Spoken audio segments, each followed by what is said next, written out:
Hi, everybody. I'm Suzanne Shanahan here at the Keenan Institute for Ethics, and I'm delighted to welcome you to week 10 of Reimagining the World Together, How Friendship Matters for Our Future.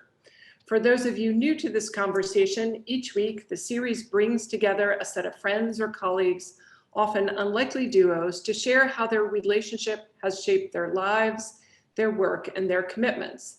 The goal is to illuminate the transformative power of friendship.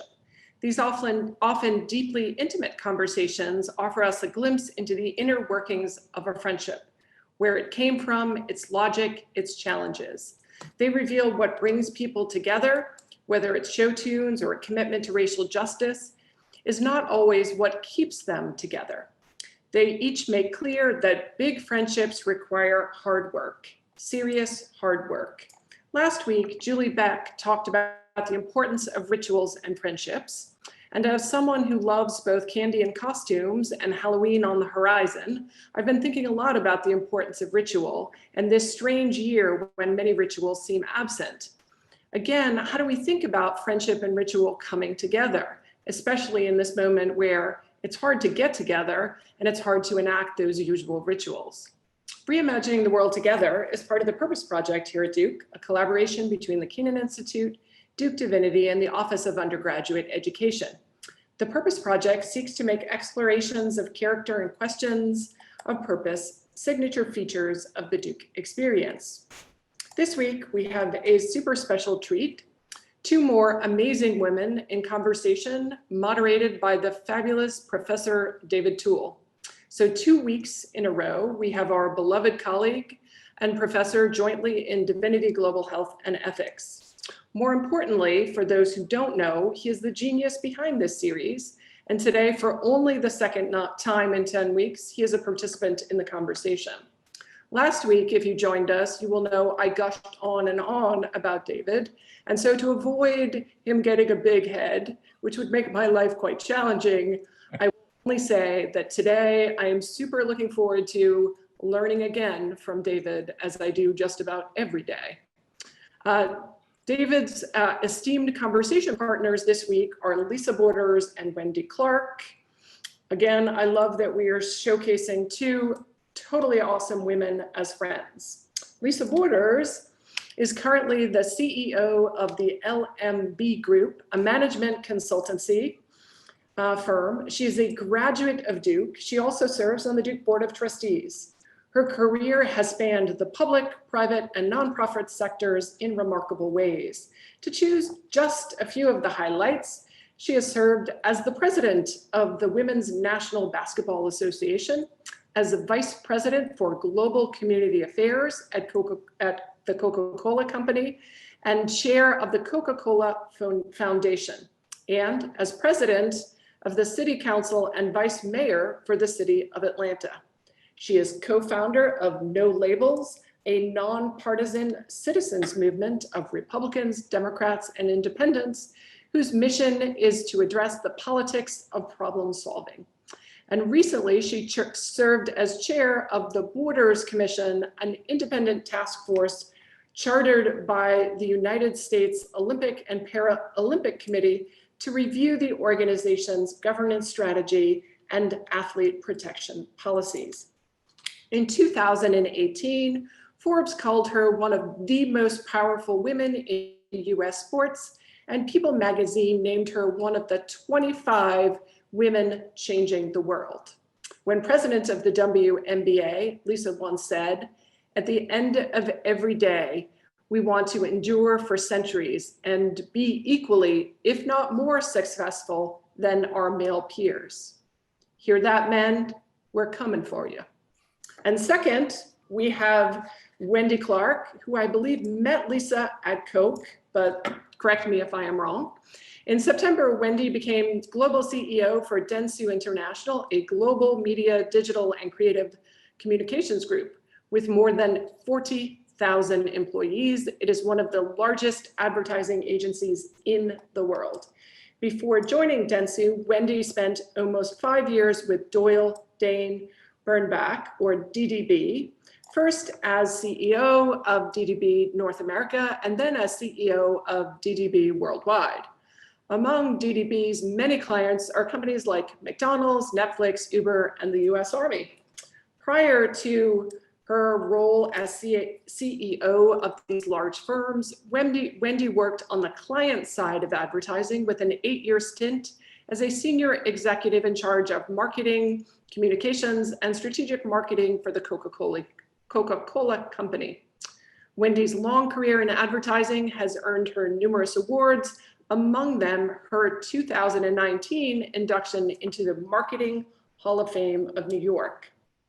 Once, when asked in an interview what women should do when their colleagues think they got the job because of a diversity quota, Wendy recounted her own experience when she arrived at the Coca-Cola Company. My male colleagues would say, I only got the job because I'm a woman. I sort of played into it, but in the back of my mind, I'm like, I will crush each one of you. I'm sorry, but it's painful. And before I turn it over to David, who will continue the conversation with Lisa and Wendy, a brief note on logistics. So as always, we have a team of people behind the scenes who will swiftly jump in to address any tech troubles. Although, as many of you know, Tropical Storm Zeta is whisking its way up the East Coast, so we may have electricity troubles that we can do nothing about. Also, questions and Q&A will begin at about 6:05. If you have questions, please send them on and in the Q&A mechanism, and they will go directly to David. And with that, I'm going to turn it to David and let the magic begin. Hope you all have fun. Thank you. Thanks, Suzanne. So I feel like these moments, particularly after those introductions tonight with those great quotes at the end, that like we need to pipe in crowd noise like they do with, sports now. It's not sufficient to just have this happen silently. So you can imagine now the crowd noise as you both take the stage. I wanted to start, Suzanne mentioned that this is the 10th conversation we've had in this friendship series. And I wanted to start by going back to the first conversation that we had in late August with Reverend William Barber and his friend Jonathan Wilson Hartgrove. To get things started, the moderator said to William Barber, how'd y'all become friends? And I'm going to read you now Reverend Barber's reply. Life being put in place where we did not plan to be, just two people whose lives crossed. If you would write the story, I was never supposed to meet him. He was never supposed to meet me. So Wendy and Lisa, what I'd like to do is with that quote in mind and following the sort of the spirit of that description, I'd like to ask each of you one by one to write the story, so to speak, that leads up to the time in your lives when you crossed as senior executives in the Coca-Cola Company. From what little I know, excuse me, it seems that each of you has lived an improbable story. And I think it would be really helpful to everyone watching if we hear a little bit about the improbability, that improbability from each of you. And Lisa, I'd like to start with you. Wondering, how is it that you started out a little girl in Atlanta, and what is it that made it improbable that one day far into the future you would walk into the Coca-Cola Company and encounter Wendy? Yeah, well, thanks so much for having me and having us. We are thrilled to be together always, but this is a particular delight. I grew up here in a middle-class family in what was a segregated town in Atlanta. So that in and of itself would not have me necessarily cross paths with Wendy.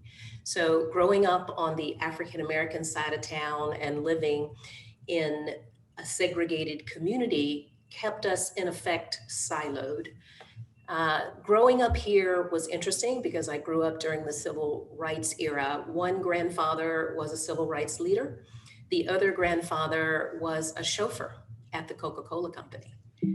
That was in 1929, and he worked for one of the first presidents of Coca-Cola for 30 years. So if you remember, the stock market crashed in 1929, and this is Atlanta, a little small southern town. So to have this African-American man from southern Georgia be a chauffeur, that was pretty improbable as well.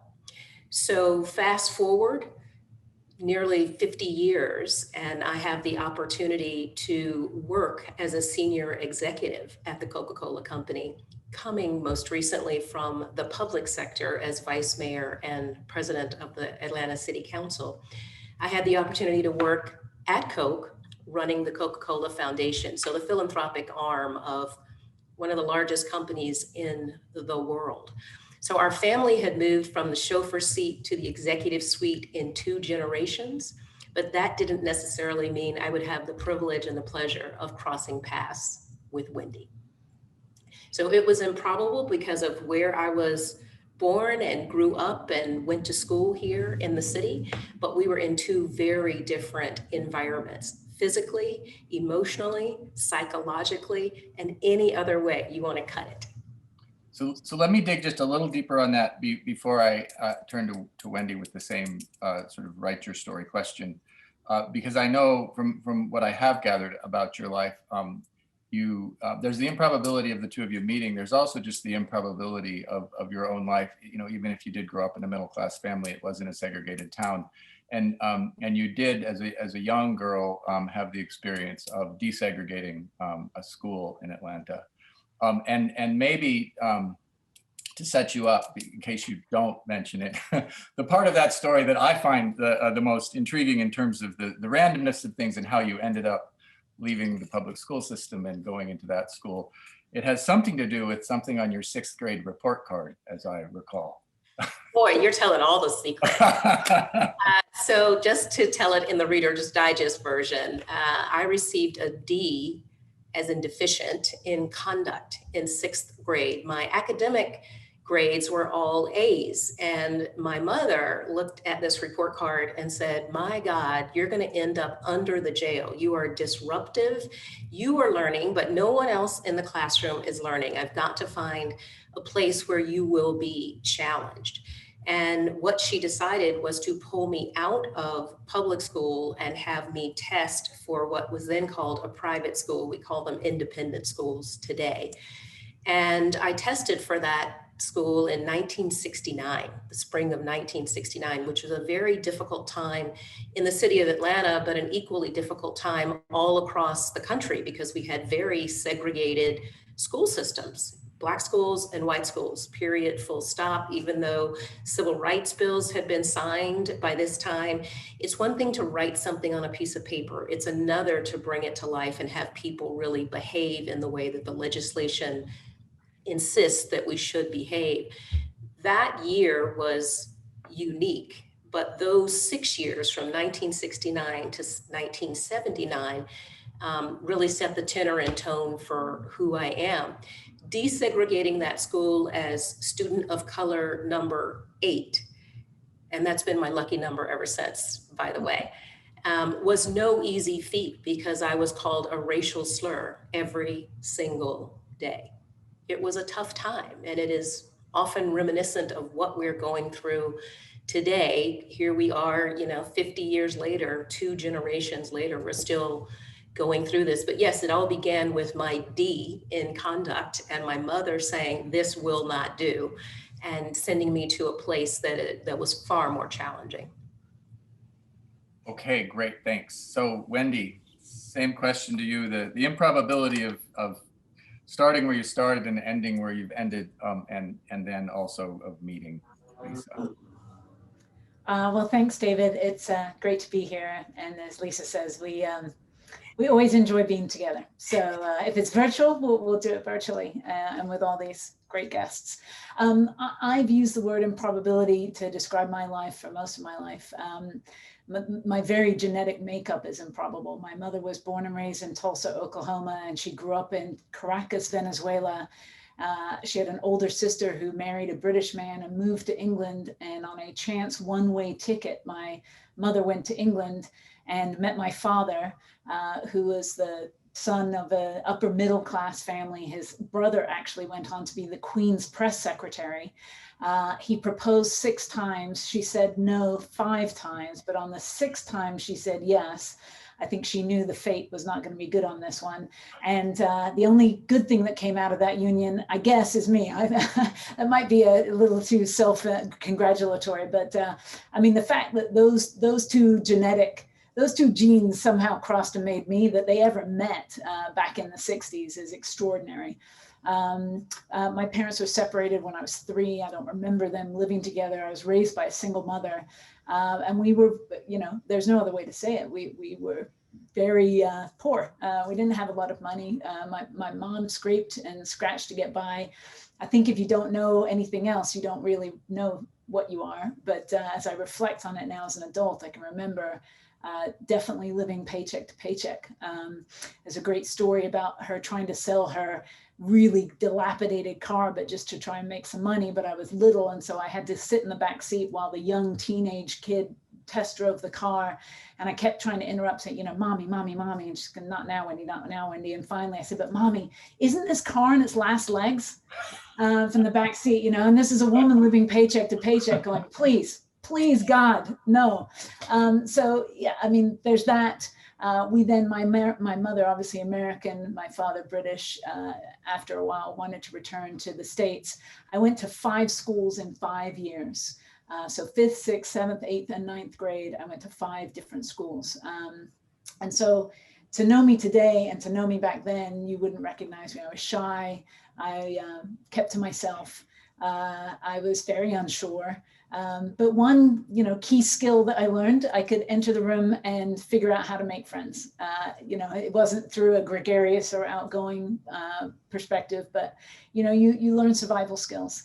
And so if I fast forward to meeting Lisa at Coke, and certainly a 29-year career now, and getting to do what I do, I think it's all completely lucky strike extra kind of territory. I just never, ever in my wildest dreams thought I could live the life I lead and do the job I do and have friends like Lisa Borders. It's just an extraordinary thought to me. So I feel deeply grateful. And that's, I think, probably the emotion I feel the most about knowing Lisa. When we met at Coke, I was so grateful she was there to find an ally, to find a like-minded person who was whip smart, but kind, focused, inclusive, no nonsense. All these things just stood out to me immediately. And I just knew I wanted to know her and be around her. I probably came off as a groupie at first, but we've had a cherished union ever since, and I'm better for it, infinitely better for it. So, okay, so let's talk a little bit about the meeting at Coke. So Lisa, I mean, I know, Wendy, that you were there before Lisa came, but Lisa, describe your first encounter with Wendy, or how did she first come across your radar, and how did things start? Wow, I was in a conference room. I remember this like it was yesterday, because Wendy was the marketing guru. She is a marketing guru, but she was standing in the front of this conference room presenting to 1,000 people. At least that's what it felt like at the time. And she had one slide, and it had a visual on it, and absolutely no words whatsoever.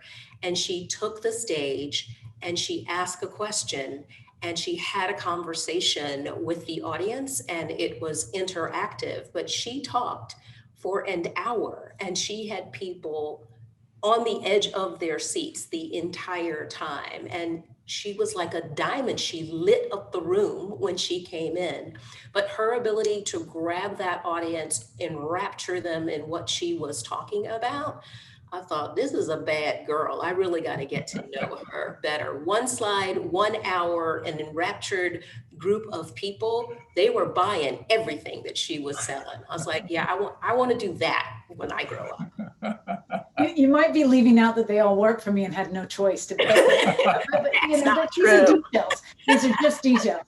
No, that's not true. Do you remember Like, so having that first impression, I mean, do you remember, did you seek her out after that, or how did things develop from there? I did seek her. What I did was I tried to find everywhere she was ever talking or what she was doing because I wanted to learn from her. I had just come from the public sector where I had run for office 3 times. I can really relate to these poor people running for everything they're running for now, from president all the way down to dog catcher. In the last time that I ran, we had 58 debates. 58 debates. And so some of them were on TV, some of them were on radio, most of them were in person. Obviously, this was pre-COVID, this is 8-10 years ago. So being able to speak to people and have them understand what you're talking about and be able to relate, have information be relevant and resonant was amazing. So I was thinking, all right, I'm a new colleague here at Coca-Cola. I need to keep my best foot forward. She was here before me. She knows the ropes. I want to learn from her. I want to understand who she is. I want to be able to add the same kind of value that she's adding, but I understood I needed to learn that first. And so I saw her not just as a colleague, but almost as a mentor initially. And Wendy, how about you? What was your first encounter that you remember with Lisa?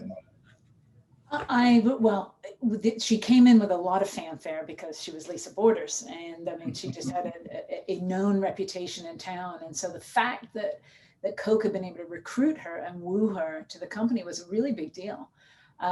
And sort of similarly, she gave several sort of initial meetings and talks, and I'm very, very compelled by Lisa. But the one thing that kept bouncing around in my mind, Coke is a tough place to join from the outside, and I had gone through that. It's the most brilliant organization. I see a lot of Coke people on the attendees, so we can all have a little group hug here. But it's a fantastic company.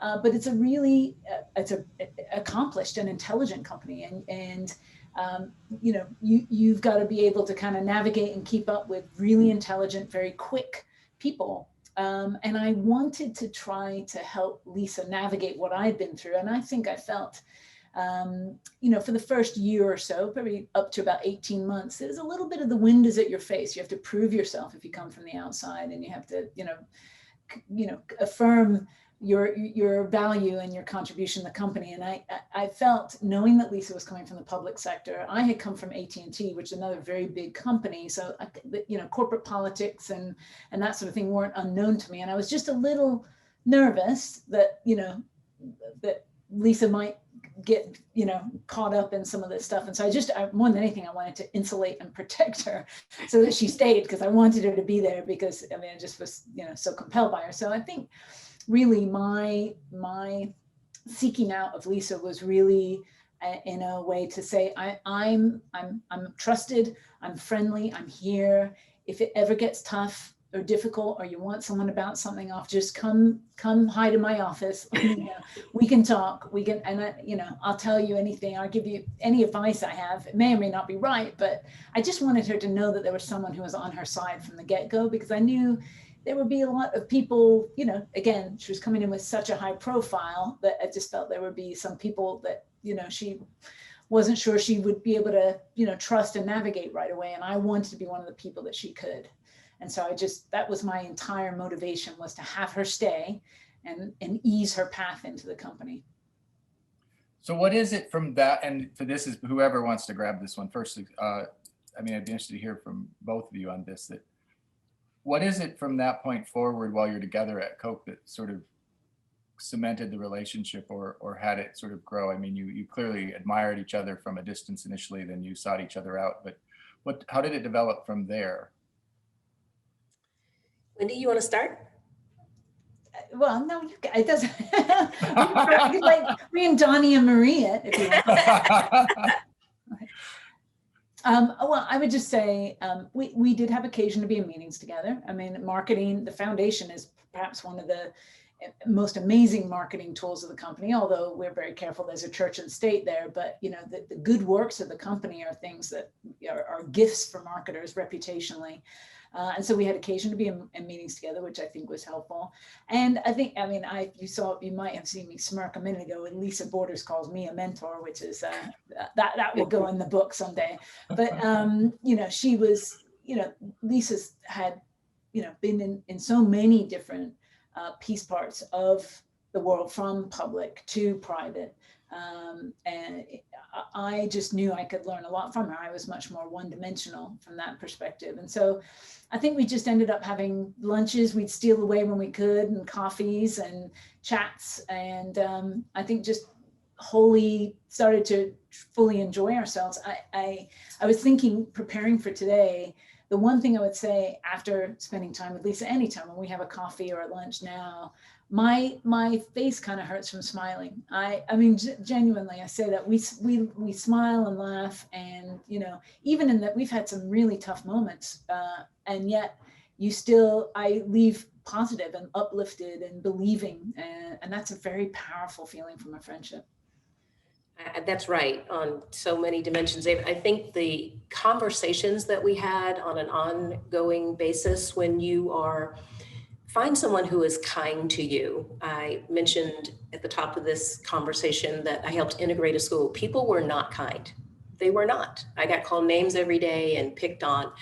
And I can remember many times in my life, even in the public sector, when I had just come to Coke, in the public sector, previous to running for office, I'd been in the private sector. So not only did I get called names in high school, I got called names as I get ready to run for office, because people did not trust the private sector. So I was seen as the devil incarnate, coming from the private sector into the public sector to take over or do something untoward. So to come into Coca-Cola, most people, I'm not sure anybody knew that I had a familial history with the Coca-Cola company. I knew, my family knew, but the recruiter didn't know, the chairman didn't know. In fact, the chairman was mad when he found out that I didn't tell anybody about this connection. And he, as a side story, said, "Why didn't you tell us?" I said, "Because that's not how we roll in my family. You must do things on your own. You can share that stuff later." But at the end of the day, Wendy was kind. She said, "I will help you." I'd not encountered that before, not in my public life, not in my previous private sector life. People had said, "I'll help you do your job," but people didn't say, "I'll help you." Wendy is perhaps a little bit surprised I'm calling her a mentor, but that's how I saw her, and I still see her that way in many dimensions. My grandfather, who was the pastor, used to say, "God gave you 2 ears and 1 mouth for a reason, so you can listen twice as much as you talk." So listening to Wendy, being open to her kindness, something that I had not experienced before professionally, was the spark. Seeing her from afar was the shining object, right? That I wanted to get to that because it was so brilliant. But once there, recognizing that it wouldn't stick me or hurt me, it actually would help me, that I could learn a lot, that there was someone with whom I could share my greatest fears about work, or even a personal question or decision I was trying to make, and that she wouldn't betray that confidence. But it just took time to have these conversations over lunch and coffee and a little post chat after a meeting, a little pre-call before a meeting. Here's what I'm going to say. Can you give me some advice on how to position that so that it will be well received inside the meeting room? So, and Lisa, did you leave Coke to go to the WNBA? Was that the next step? It was, yes. And so we're there, like, how does that play? So now you're going to leave Coke, and were you still at Coke at that point, Wendy? I was. Yeah. So. What year was No, that? No, I'd already left. You had already left. You left like 6 months before, and you went to New York. Okay, so Wendy left first. Because there's a story there. Wendy's got to tell the story. Yeah, so that was going to be, I wanted to, so you meet at Coke, you get to be friends at Coke, you're starting to support one another, but obviously you both leave Coke. So if you left first, Wendy, then maybe that's the place to go next. Well, I think, yes, sure. I think the one thing I say about changing jobs in your career, and you will, and I've been at, probably 5 major jobs in 30 years. So I've moved a fair amount, given that. At the time, that decision always feels huge, right? It's a very big feeling. And I don't know if it feels bigger for women or not, because I'm not a man. So, but I find that my female friends find that decision to be quite large. The one thing I always share with people is afterwards, I've been at Dentsu now just 8 weeks, but I can't imagine not being at Dentsu now. So just very quickly after you do it, reflectively, you can't imagine being anywhere else. And so always, I think as you get older and you push through these moments, you know it. But I was going through that kind of moment, trying to decide if it was something I should do, and reached out to Lisa because she's actually my mentor, just to make sure we got the relationship clear here.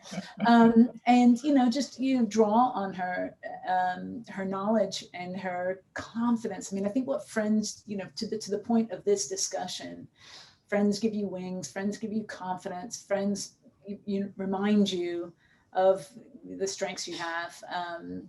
And so anyway, when I was going through the decision process, I mean, part of it was I was trying to wrestle with, look, I've got this really great team and they're really great. And she said, oh yeah, they're really great. I said, no, they're so talented and we're just getting it where we want. And you're everything's coming out of your mind. So Lisa's great. She's like taking me down the path and going, yeah, so the people are really brilliant, right? And I said, no, they're so good. They're so smart. And she's like, yeah, I hear you. So when you leave the job, the people you've recruited are still going to be brilliant. You have that moment, you're like, whoop, and like go right in the ditch. And so the point was, she's like, part of that was gently saying, get over yourself. You're one person, everyone will be fine. And if you've done your job well, you've recruited very good people and they're going to carry it. And by the way, there's new opportunity for them. You get out of the way and someone else will have an opportunity. And this is how business works. And so it was, I've repeated that advice she gave me again and again to others, because I think sometimes we can overthink these decisions and they feel, again, very big in the moment. And she was very good at getting it back into the box size decision it was, and actually showing me, because it was very important to me that it was good for people beyond me, that it was good for other people. It was going to be good for people in the organization to live in and up to their potential now with me moving on. So David, I think that works both ways, just to put an even finer point on what Wendy is saying, because I've changed jobs even more so than Wendy has. And it's not because I'm braver, it's because I always think I see an opportunity to give more to an organization and learn more from an organization. And Wendy has always been so good with encouraging me to go ahead and take whatever step I'm trying to take as well. In the traditional sense, people went to work for 30 years in one place and they became incredibly proficient and incredibly mobile in that particular lane. And I have chosen to do almost the polar opposite by working in all three sectors and being able to perform in all three. And I'm proud of the fluency of moving from one sector to another. And no matter what my concern has been or what my fear has been, Wendy has been right there going, okay, wait a minute, let's have this conversation. What was it that you did the last time? And why did you do that the last time? And what are you, like, the pattern is repeating itself. You really are still growing. You really are still adding value. You're still helping others. So what's your question again? So like her, I'm also following the breadcrumbs that she's laying out for me. But the best thing is the encouragement. And you don't often see that between women, just to be clear. There's oftentimes what is termed a queen bee syndrome, where only one woman can be in whatever room we're talking about, the boardroom, or be the chief, whatever comes behind that. And no other women, other men can be there, but women can't be there because you must be the queen.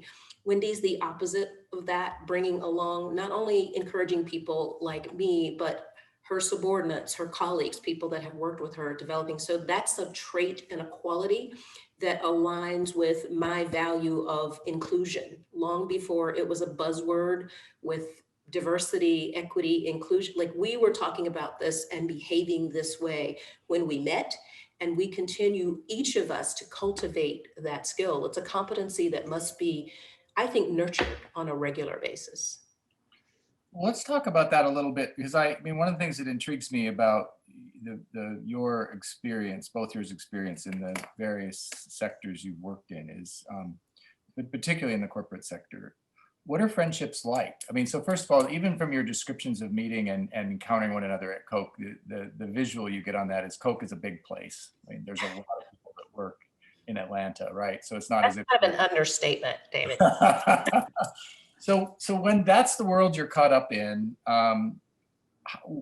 how do you even build friendships in that environment, especially maybe especially as women coming into that environment?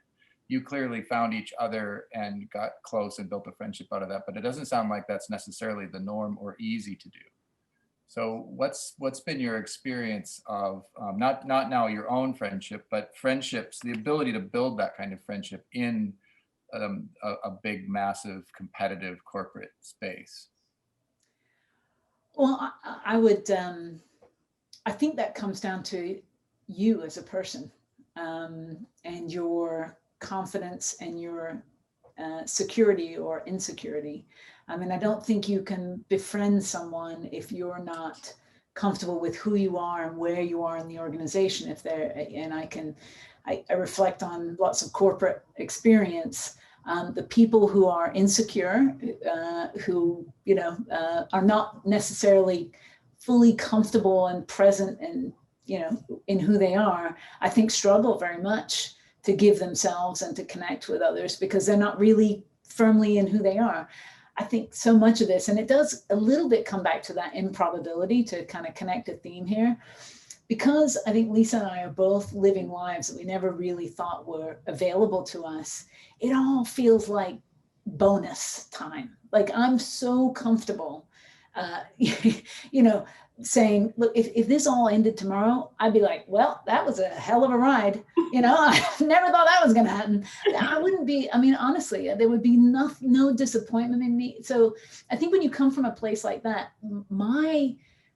where I feel so validated and excited is through others' accomplishment. I love seeing other people succeed because I've done so much that I never thought was possible to me. I just feel like now the opportunity is to connect with other people and help other people through friendship. And I think friendship starts as a baby. If you don't like someone and you're not connected to someone, it's quite hard to you know, maybe have that relationship where you can help other people move forward. But I just think if you're not secure in who you are, it will be very hard for you to do that. If you are comfortable with, as my friend says, your gaps and your gifts, then it's very easy to say, look, here I am, here are my gaps and gifts. I'd love to mesh up with your gaps and gifts and let's see what we can do together. Like, I think that that's really amazing. But if you're insecure about your gaps, you're not gonna be a very good friend. Yeah, I think that's right. And I would add that I know I wasn't comfortable in my own skin until I was about 40 years old. And that happens, I know, for a lot of women, but maybe it happens for a lot of people in general. And I'm just more familiar with how a lot of women feel because I've had this conversation where women have said, we've spent our entire lives nurturing others, but we've really not nurtured ourselves, and we haven't really figured out how to negotiate or navigate life. And part of negotiating and navigating life is having friends, but trusting your gut, that your intuition that says, I can trust Wendy, not just because she says so, but because something inside my head and my heart says, okay, she really is not going to betray this confidence. And so I think being comfortable in your own skin comes first, and liking yourself before you can reach out and help others. It's sort of like the safety briefing from the airlines. They always tell you, put your mask on first. Before you try to help somebody else, you need to help yourself, or otherwise you become a burden. You are of no benefit to the situation if you are falling apart. So being comfortable in your own skin, being grounded in who you are and what your value system is, then enables and empowers and allows you to reach outward after you are anchored. Lisa, let me, because of the way you answered that and mentioned the fact that you didn't think it would until you were about 40 that you sort of figured that out. I wanted to go in this direction anyway, but maybe this is a good time to do it. I read that, I mean, because of your grandfather's church and your grandfather's involvement in civil rights and his presence in Atlanta in these crucial cultural moments. And if I'm not mistaken, he was the pastor for like 50 years of, remind me the name of the church. I forget the name. Wheat Street Baptist Church, Wheat Street Auburn Baptist. Avenue, at the Right. it's at the corner of Auburn Avenue and William Holmes Borders Drive. There you go. So because of all of that, you were when you were a little girl, you were at Martin Luther King Jr.'s funeral, if I'm not mistaken. But you made a comment somewhere that it wasn't really till you were about 40 that you looked back and realized that you had been part of that historical moment. And what I'm wondering about, and I have a different version of the same question for Wendy, is we're talking about friendship. You grew up in really unique circumstances because of your grandfather and your family's presence in Atlanta. What kind of models did you have for friendship? If you think back on that, watching people like your grandfather and Martin Luther King Jr. and the work that they were doing in the civil rights movement, were there models there, if you think back on it, that were sort of showing you a way to live in the world?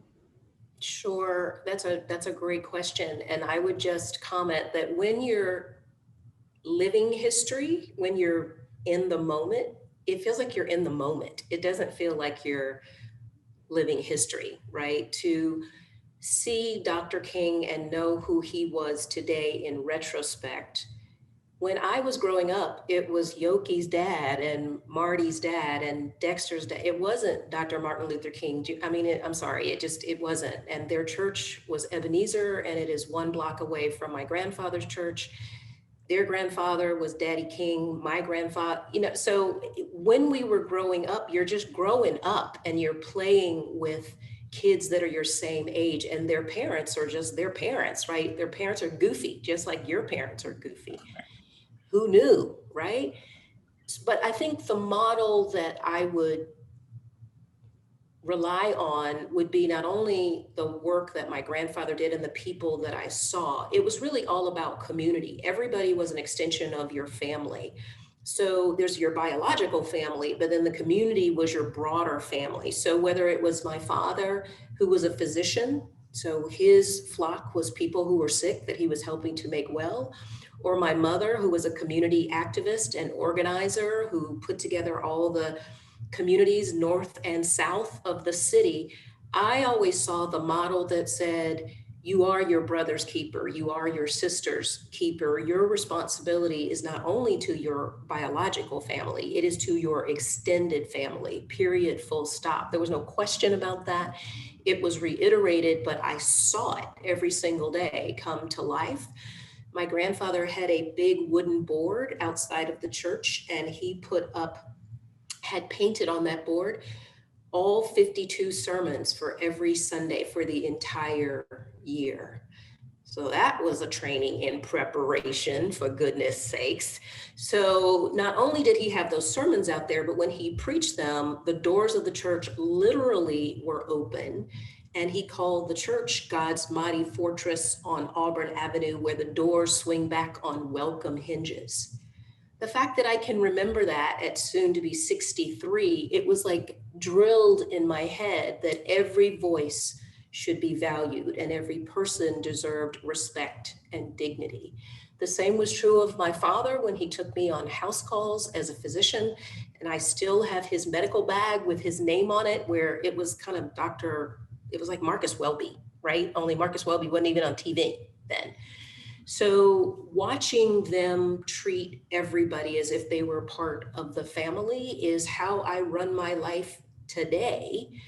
When I worked at the WNBA as president, I treated the players as my daughters. That's how I still think of them. That's how I still speak about them.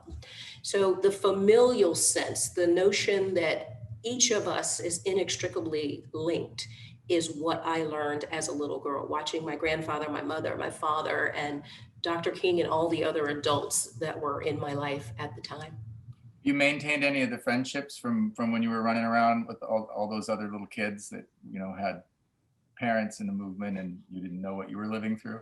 Absolutely. Elizabeth Omalami is Hosea Williams' daughter. She leads Hosea Feed the Hungry, which started in my grandfather's church in the education building. He started cooking there. So she's a dear friend. Bernice King is a dear friend. She's the baby daughter, and Bernice would not like me calling her the baby, but she's always going to be the baby. So yes, we're still friends today, but we've been friends all of our lives. Yeah. So Wendy, so obviously didn't grow up in the same circumstances in Atlanta, but so what sort of models do you have if you think back to what you were learning when you were coming through all your early part of your life? Well, it's a great question, and I was glad you asked Lisa first because I got time to think about it.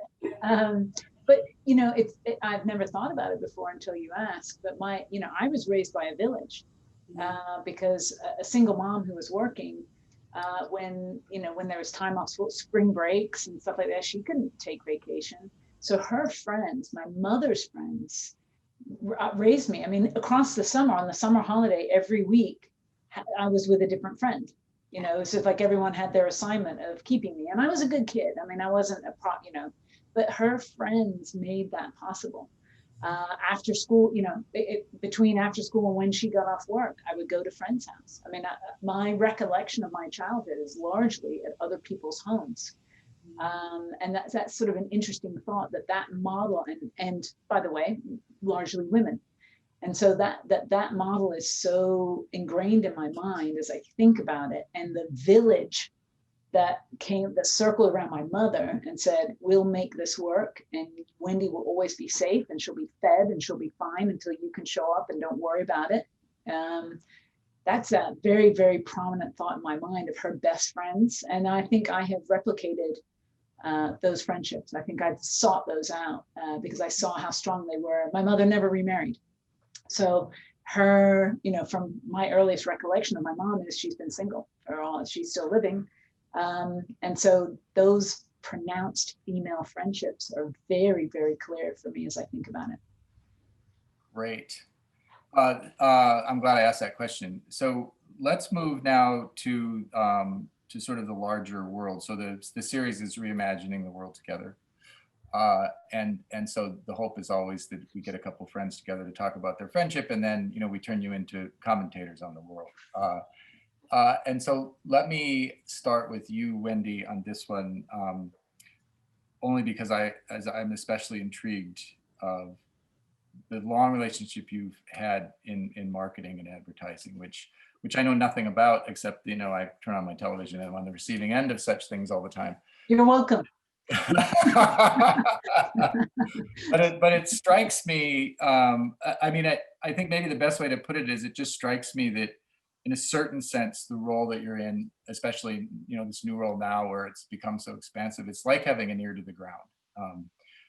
Because I just have to assume if, especially in the middle of a pandemic, if you are trying to work with all of these firms that are trying to think about, how to hold on to what they have or grow what they have.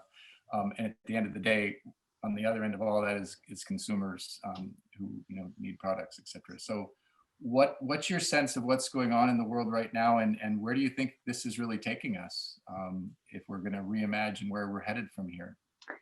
Well, it's in a handful of minutes we could have a whole separate hour on that. But, look, I think there's no question that the world has changed.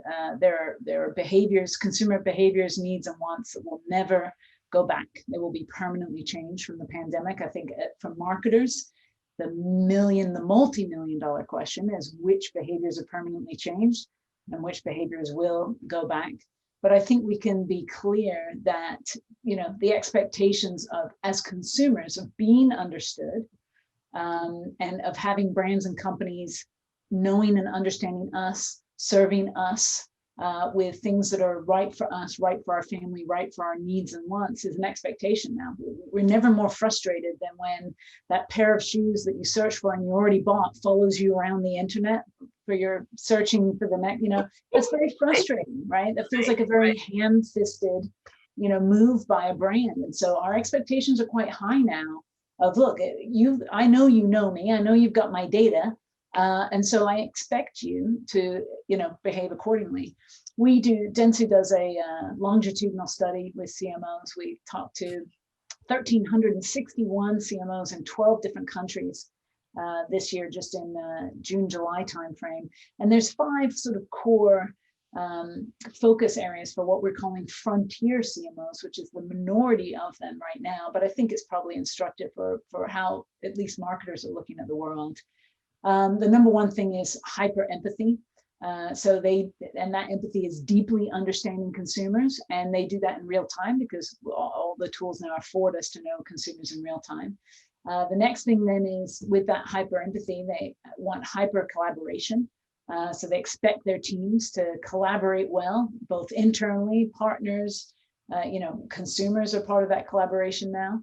Hyper integration, deeply integrating all of the aspects of your marketing, of your go-to-market strategy have to be deeply integrated. That's the expectation. Hyper consolidation is probably the one that's most akin to the pandemic, because as marketers, you simply have to now prioritize and rationalize your portfolio.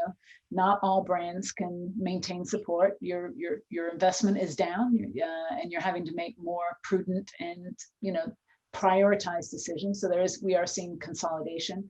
And the final thing is hyper transparency. The expectation from the marketplace, from consumers, is that your 2-sentence holding statement is no longer going to suffice. I want to know what kind of company you are. I want to know your leaders. I want to know where you're sourcing your ingredients. I want to know how you're paying your people and what your labor practices are. My expectation is that I know everything about your company and that you're a company of principle and ethics. And so those sort of macros taken together now, I think, are really shaping brands and companies' go-to-market strategies post-pandemic. The final point I would make is, interestingly, in that same study of the 1,361 CMOs, only 10% are deploying new strategies because of the pandemic, which is quite extraordinary when you think about it. Like none of us, no matter how old you are right now, have any reference of anything like this before. And to think that you don't have to somehow shift your strategy shows you that there's a certain amount of paralysis and a certain amount of fear going on, which leads us all the way back to that empathy and really getting in and understanding consumers' mindset so that you get to a place where you feel like you can make progress and move forward. So let me ask you just one follow-up question before I then go to Lisa on the same issue. And that goes to something we were talking about briefly in the back room before we sort of went live. That's interesting because on the one hand, so 90% of folks aren't changing the strategy, but you seem to suggest, when I asked you in the back room of what's the overall mindset of the world you live in relative to what's not going to snap back after the pandemic, especially with how companies are set up. So no more offices, real estate changing, et cetera. So that seems a little bit of a mismatch. So talk a little bit about what you told me about how we're definitely not just going to go back to the physical world that we once. No, I think probably 2 different thoughts there. So one is probably more the operations of your company, and then the other is your go-to-market marketing strategy with consumers. So I think operationally, we're seeing people obviously having to reduce cost in line with revenue reduction. I think one of the very obvious places you start looking at is physical location. So again, as an agency that has offices around the world, and for the most part in urban centers, because that's where the creative people like to work, those happen to be very expensive to operate in. And now having a workforce that over 60% of them say, I expect post-pandemic to at least have a blended work outcome where I spend part of my time in an office environment. An office, by the way, could be Starbucks, might be Dentsu's offices, and then half of the time at my own place. We simply don't need the physical space. We'll never need the physical space and physical footprint that we've had again. I think that is one of those permanent changes. And so, yeah, I mean, I think that is us adjusting to the shifts and changes we see in our workforce. I think the interesting thing to interpret that, just back to marketing again, is the marketing mindset now needs to say, okay, if I'm selling, soap, and I know that people are spending half their time at home and half their time at work, what does that mean around my strategies and the need states and the user occasions for my soap? So you take that knowledge and you interpret it to, okay, insert your product there and think about how that consumer lifestyle has adjusted. Okay, Lisa, so how do you, reimagining the world for you from whatever of your many sort of experiences you would like to think about addressing that question? Yeah, it's a great one. And what I would say is we have historically, and I'm talking big we, humanity we, typically have siloed ourselves, whether we're in the public, private, or nonprofit sector. And what I think is happening, particularly post George Floyd, because we can talk historically, but let me just talk present day for just a moment. I think there's a realization in every sector that you are not alone and that you cannot correct or profit or do whatever you're trying to do by yourself. So let's take it one sector at a time.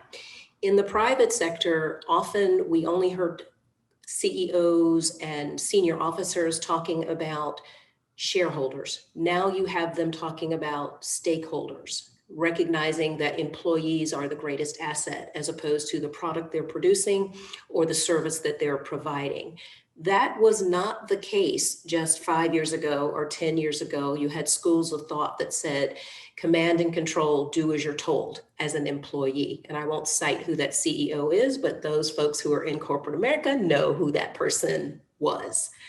That's no longer acceptable to employees or even stakeholders beyond the shareholders. So today there is, instead of having blinders on and saying there's one group of people to whom we should be accountable, there are multiple people and multiple groups of people. Likewise, the groups of people like the employees and stakeholders are holding companies' feet to the fire, what Wendy was just talking about, accountability, transparency, humility. None of those attributes or none of those things would you have seen perhaps in corporate America, because it was very much, I know what I'm doing, I have all the answers, get out of the way or I'm going to steamroll you. That is no longer the case. To the positive, though, there is a recognition that big companies, medium and even small companies, have large blocks of resources, people and their intellectual capital first among equals, and they have not only an opportunity, but an obligation to make the world a better place. So if you take better care of not only your shareholders and your stakeholders, their transference of all that energy is the world is a better place because you have happier employees, your company is more profitable, your shareholders are happy. So I think there's a more strategic thinking as opposed to I'm isolated as a corporation and I must do everything by myself. In the public sector, what we see is people working together more as well. So there's this concept of mutual aid. I don't know if you've heard of it, David, but the fire service in most cities use it. And what it says is, if local resources are outstrapped by the local emergency, your neighbors will help you across jurisdictions, across geographic boundaries. Typically, that's the only time that a jurisdiction comes in, one to help another. Today, what we're seeing, particularly as you look at the pandemic, you see mayors and governors calling one another, going on TV together, putting out public statements together. Heretofore, that never happened. Friendships are occurring between those mayors and governors and those elected officials at the county level, fire chiefs.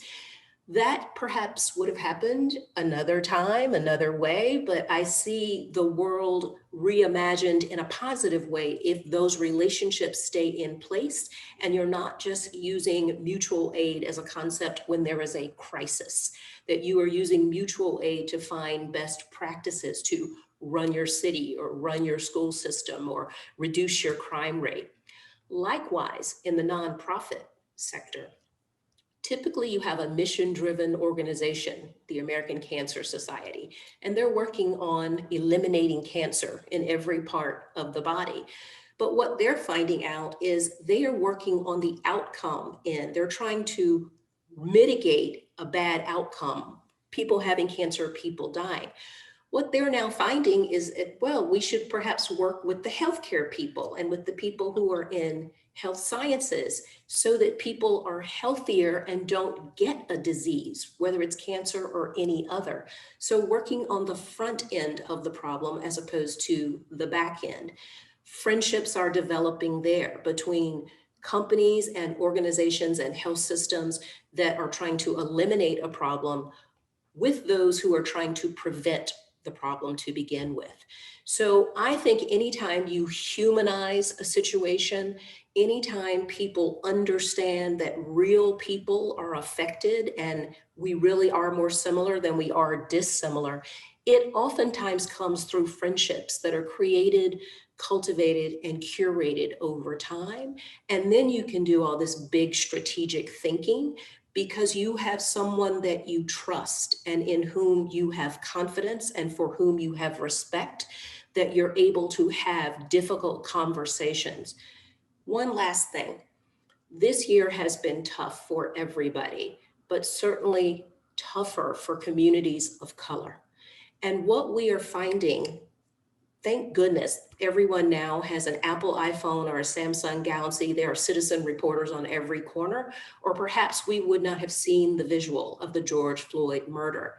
If you think back to civil rights, we saw the Edmund Pettus Bridge. It was after the fact, but America saw it and America was horrified. And then much of America came to the aid of the civil rights movement and said, geez, oh, Pete, what the heck are we doing? We have got to pass this legislation, and we're all for that. The power of that visual was clear then. It is even more clear today and compounded because everybody could see that 8-minute and 46-second video from a multitude of angles. So we understand that racism has a face. That gentleman died. His daughter is left fatherless. We all know who she is today, and everybody can relate to a child not having a father who was killed needlessly. So I would just say friendship, I think, will be the cornerstone for changing how we behave on an ongoing basis if we continue to see one another as friends and as similar, more so than dissimilar, and give ourselves time to create the trust, equity that can be built through friendships, because that is where the empathy and transparency and accountability comes from, is your willingness to be vulnerable and open yourself up to the other person and understand what their circumstances are and how you might help to mitigate that or how they might be able to help you. So I think all three of those sectors are actually interconnected. I'm the one that's been all over the map as opposed to one sector. So I see these dots and how they're connected across a continuum. So the fact that you ended with the last sector, the public sector and the cell phones and brought us to race is a great segue into one of the questions that's now come up, but at a personal level. Sure. So it's a question to Wendy. And the question is, how has your friendship with Lisa and other powerful Black women shaped how you show up as a white woman and friend privately and publicly? It's a very relevant question. Lisa was, as you would imagine, one of the first people I reached out to, first of all, in empathy and concern. When everything started happening, I just wanted her to know. I didn't have answers. I felt, I think, like a lot of people, white people particularly, at a loss for words. But I wanted her to know I implicitly knew she must be aching, that she must be hurt by this. And we immediately had an exchange, which then led to me saying to her, I want to be better. Will you please help me be better? And she gave me a number of resources, which was what friends do for each other. The vulnerability of me saying, I don't think I'm anti-racist. I need to be anti-racist, and I need your help to ensure that I'm doing what I know I should be doing. And by the way, raising my children accordingly and going into my community and my job accordingly. And she was, I think the irony in that is I was reaching out to care for her, and of course she cared back for me. But I think that's what friendship is all about. So across this summer, Lisa and I have a very good personal friend. The two of them have been bookends for me in my journey. And, you know, I have to vulnerably say, I was one of those people who would have said, I just saw Lisa. I didn't see Lisa fully as an African-American woman who had had a journey like she had had. And I knew her journey. And we had talked about it. And yet by not honoring that in our friendship and not having it at the forefront and saying, you're just my friend, I wasn't honoring the full friend and the full person. And I think that's the journey I have been on, is making sure at the forefront of my mind is understanding, as similar as we are and as much as we have in common, there are things we don't have in common. And I have to honor that in Lisa and in all of my African American and people of color in my organization, in my life, and teach my children that it's very, very important that we see the full person. And that I would say has been a very powerful lesson for me. So Lisa, the question wasn't to you, and of course I can't phrase the question the same way for you because you are one of those strong Black women, but what are your thoughts on from the other side of this kind of relationship? You know, this year has been triggering for me personally, and I'm sure it was probably triggering for most African Americans. I can't speak for everybody, but all of us have experienced discrimination or racism or being shut out of a particular environment by virtue of the color of our skin. And some of us have dealt with it by being bitter, and some of us have dealt with it by trying to navigate the environments in which we find ourselves. And what I've tried to do is develop what I would call cultural competency, which means moving from one environment to another very smoothly. And that means I have to understand Wendy's environment as well as my own. So when Wendy called me, like so many of my white friends from college, I heard from people I hadn't heard from in 30 and 40 years. And that is not an exaggeration. And they wanted to understand. And many of my Black friends said, I am sick and tired of explaining things to white people. I'm sick of it. And I said, and if we don't explain it, they're just going to be ignorant and they're not going to understand, and they will continue to offend, and they will continue to not understand. Like, we have to help them. If we don't help them, this will be a problem. So I am feeling better today, but initially I was exhausted, just mentally, psychologically, emotionally, and frankly, teary a lot of the time back in the summer. And finally I said, all right, you gotta help. Like, you can't stand on the sidelines and just be sad. Like, you have got to step in the gap and help people understand what's going on. Give them resources, whether it's books to read or conversations to be had, and have direct conversations. You can be candid without being cruel. So you need to do that. So I feel better today. And I agree with Wendy that we are even more raw in our conversations about race and about sexism and many of the other things that affect women in particular and people of color. So I think it looks like we lost Wendy. So who knows, maybe the power went off at her house, but not yours. Oh no. I know. Maybe she'll find a way back in. We have 7 minutes left. Okay. So it's you and me while she's not here. And there's another question here actually that would be a good one for you. That would go back to what you were saying about the sort of three sectors and the importance of friendship. Yeah. And that is, it's a long question, so if I pick up the last half of it. Right. As nonprofits, the private sector and the public sector begin to build bridges and friendships in the way that you were talking about, how do you work to prevent simultaneous, hi Wendy, glad you're back. I think she's back almost. How do you prevent as that works, the further development of systemic problems with racism and sexism? So as you're building those bridges and working toward the positive side of the world that you painted, what's the best way to be on guard against not falling back into all of the systemic issues of racism and sexism? So first and foremost, I think is to go in with an open mind and an open heart, because what most humans do, this is not a black thing or a white thing or a green thing or a blue thing. We tend to come into every situation with some implicit bias. So I think coming in with an open mind and saying, this is not going to be perfect. It's going to be incremental and has to be built over time. Racism and systemic racism didn't develop overnight. It has taken generations to build this. I'm not saying that it should take generations to deconstruct it, but what I am saying, we cannot let perfection get in the way of progress. So I'm willing to take it one step, one day at a time, one person, one organization at a time, so that we can build something that's much more positive. It will take guts to do this, intestinal fortitude of the first magnitude. When I think about having these conversations with people, even my own community, my own family, it's hard to have these conversations because they are frankly painful.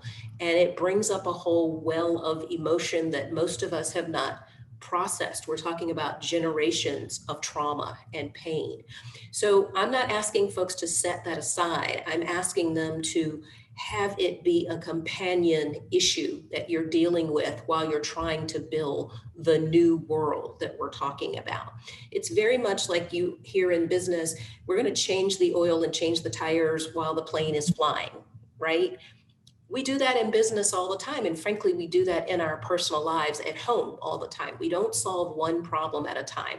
We typically are solving them consecutive or on a parallel track. Right? So I think the way to do it is come in without judgment, right? Recognize it's not going to be perfect and understand that it's going to take some time, and incremental progress should never be understated. Okay, thank you. So Wendy, are you with us or not with us? I am. I'm on my mobile phone. Sorry, my Wi-Fi dropped. That's okay. We'll try this. I wonder if you turned off video, you're cutting out a little. I wonder if you turned off video, if we could hear you clear in audio. That might be worth a try. She'll come back. So, and we're winding down. There's a question I want to ask her. Maybe she'll come back. If she doesn't, let me ask you this, because this is a good one for both of you. In the midst of being such very, here she comes, there she is. Yeah, there she is.